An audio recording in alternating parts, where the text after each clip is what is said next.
Camilla sort of said something, to which, still to this day, I have never really understood what she meant by it. Ken Worf said those words in an interview, not once, not twice.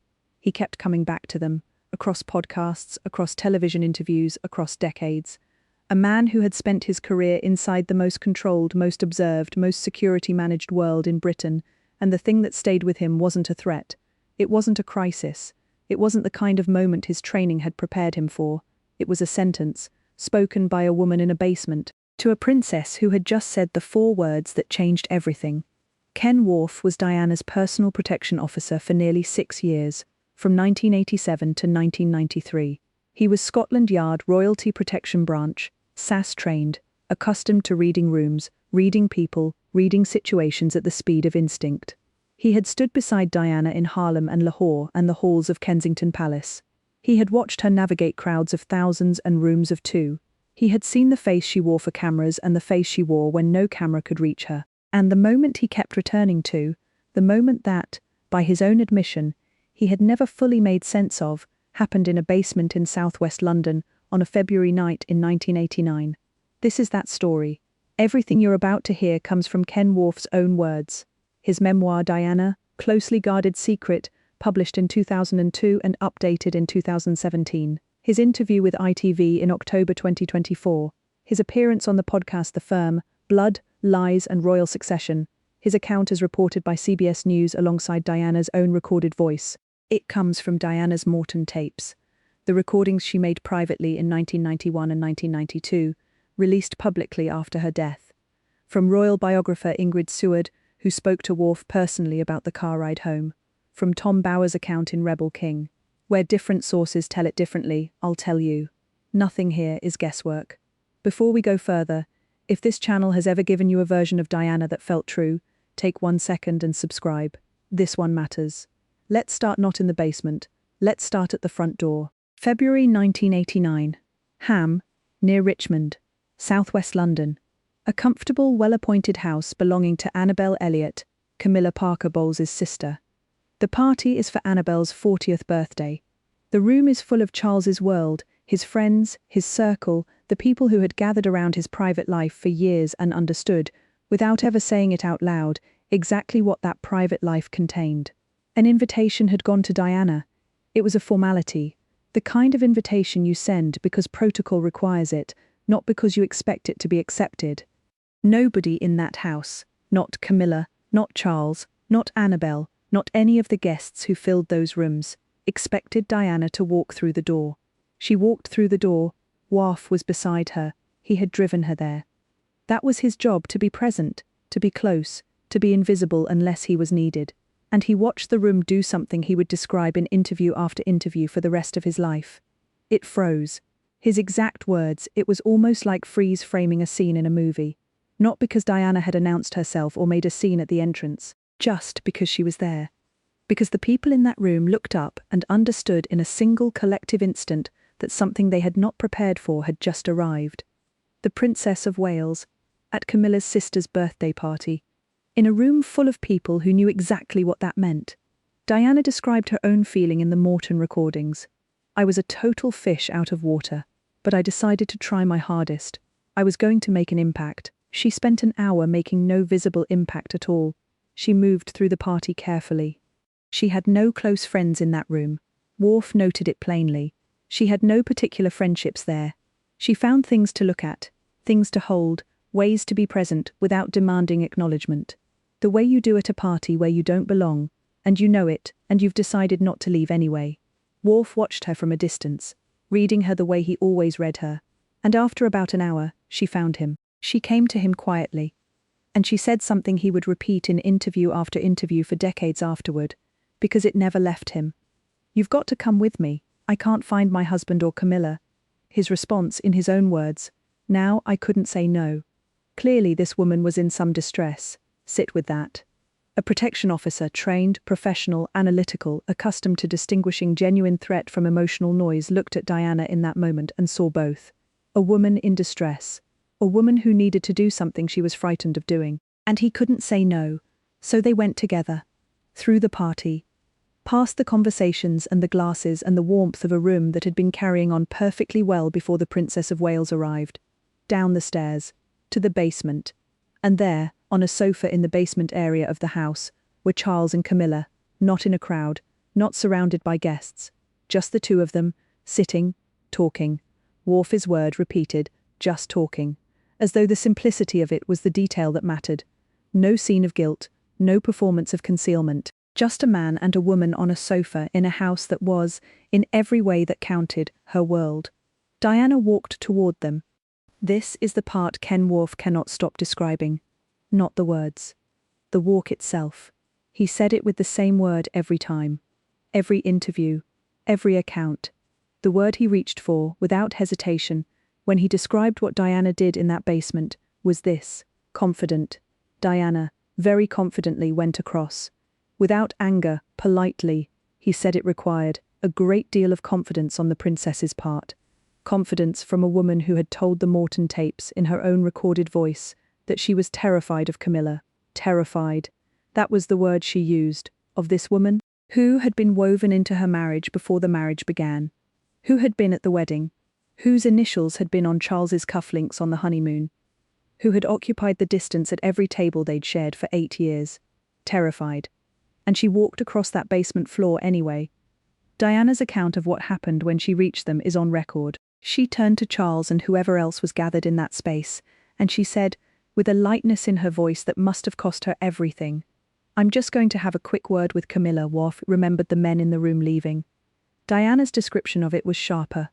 She said they went like chickens with no heads. Upstairs. Away. Gone.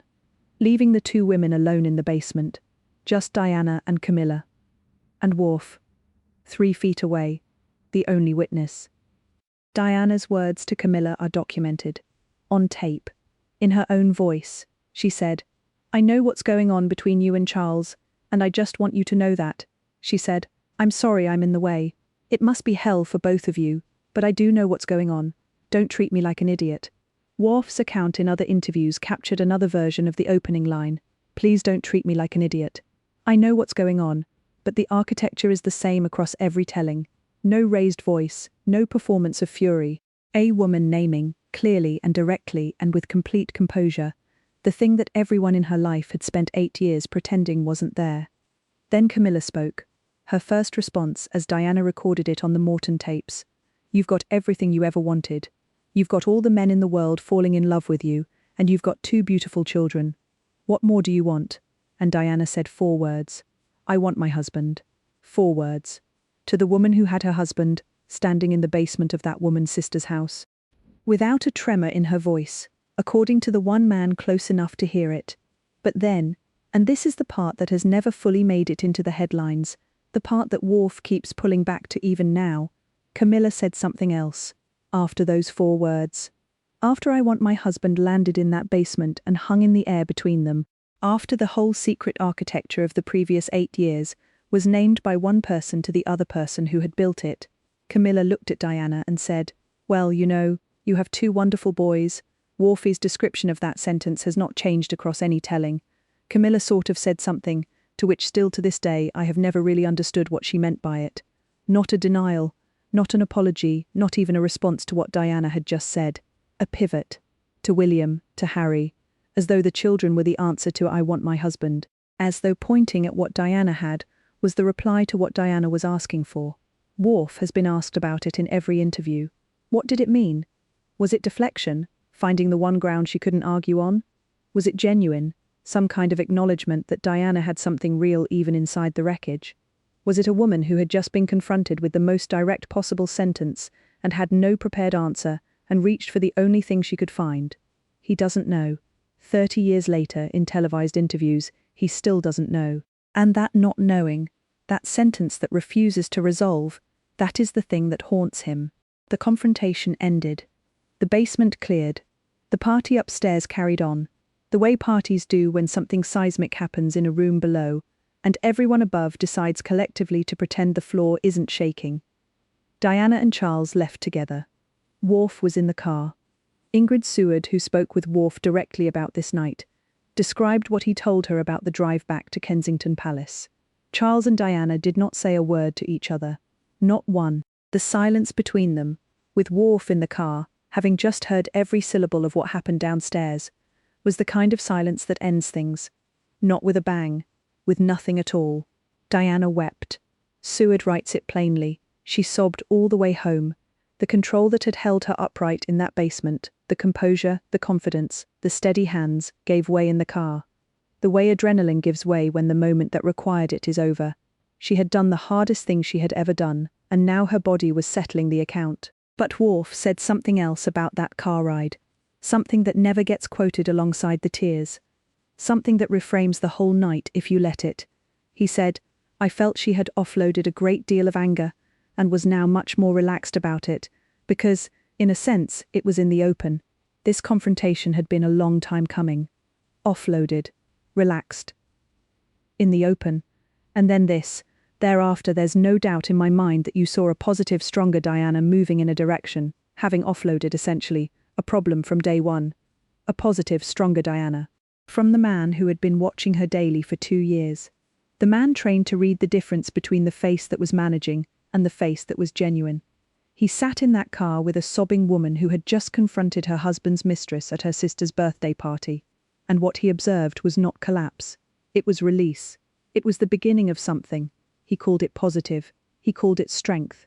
And he was the only person in that car who wasn't in the marriage. The world didn't know about that basement for years. It would take the Morton book in 1992 for any version of it to reach the public. Diana's own recordings, her voice, her words, the 4 sentences and the forewords wouldn't be heard until after she was gone.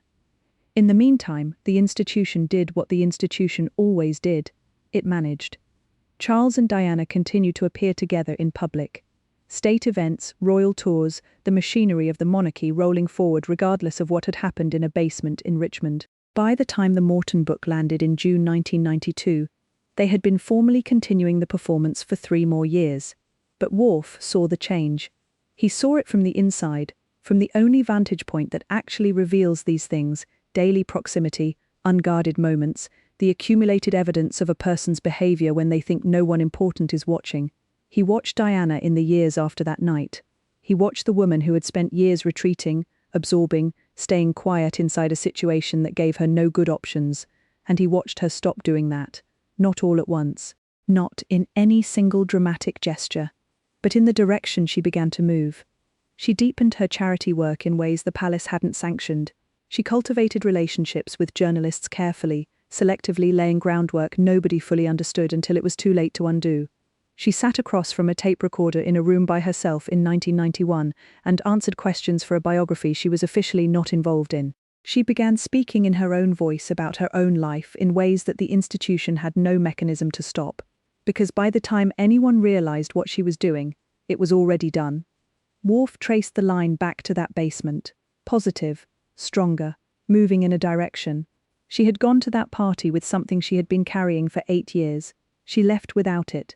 She left it in a basement in Ham, in 4 words to a woman on a sofa, with a protection officer 3 feet away who heard every syllable and has never forgotten a single one.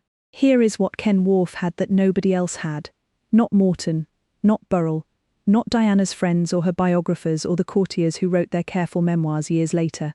He had proximity without agenda. Burrell loved her. That colors what you see. Morton was her instrument, the vessel she chose to tell her story through. Her friends were her friends. They came to it with loyalty already in place. Even the Queen processed Diana through the filter of the institution and what it needed. Worf was paid to be present and to assess. His job was observation without involvement, which means what he saw as cleanly as anyone in Diana's world was capable of seeing it. And what he saw, in that basement, was a woman choosing herself, not performing courage, not executing a plan, choosing, in the moment, to walk across a room and say what she knew to the person who needed to hear it most. In a house full of people who had organized their world around that thing never being said. He described it in interview after interview as a defining moment. He said, "It was a defining moment in their life, because I think at that point, this was an indicator the end was nigh." He meant the marriage. The confrontation was the moment the marriage became something that could not be maintained in the form it had been maintained, because naming it, saying it out loud, in a room, to the person it was about, removed the architecture of pretense that had been holding the whole arrangement together. Once Diana had said, "I know what's going on," the version of their marriage that depended on her never saying it was gone. You cannot unknow what you have named. You cannot unname what you have spoken. The institution could manage many things. It could not manage that. Ken Worf left the Royal Protection Branch in 1993. He published his memoir in 2002. He has given interviews, appeared on documentaries, spoken on podcasts, answered the same questions about the same moments across 3 decades of being asked. And the question he keeps being asked, the one that generates the most follow-up, the most leaning forward from interviewers, is always about that night, about that basement, about what he heard. Not Diana's 4 words. Everyone knows Diana's 4 words. The sentence that haunts him is Camilla's, the one about the 2 wonderful boys, the one he has spent 30 years turning over and still cannot place. That's what a genuine witness sounds like. Not tidy, not resolved, not packaged into a clean lesson with a clean ending. A man who was there, who heard what was said, and who is honest enough to admit that one of the sentences he heard has never fully made sense to him, and probably never will. That's what truth sounds like when it comes from someone who was actually in the room. Worf saw Diana at her most managed and her most unguarded. He saw her perform, and he saw her fail, and he saw her recover, and he saw her choose. And of all the things he saw, the thing he kept returning to was a February night in 1989, when a woman walked across a basement floor confident and terrified at the same time, and said 4 words that were true. He was 3 feet away. He heard them land. Leave her in the basement. That moment before she speaks. The moment between arriving at the sofa and opening her mouth. She's 27. She's been carrying this for 8 years. She's walked down a staircase in a house that belongs to the other woman's family, and she's crossed a room that belongs to the other woman's world, and the man she married is sitting there on a sofa and he does not look ashamed.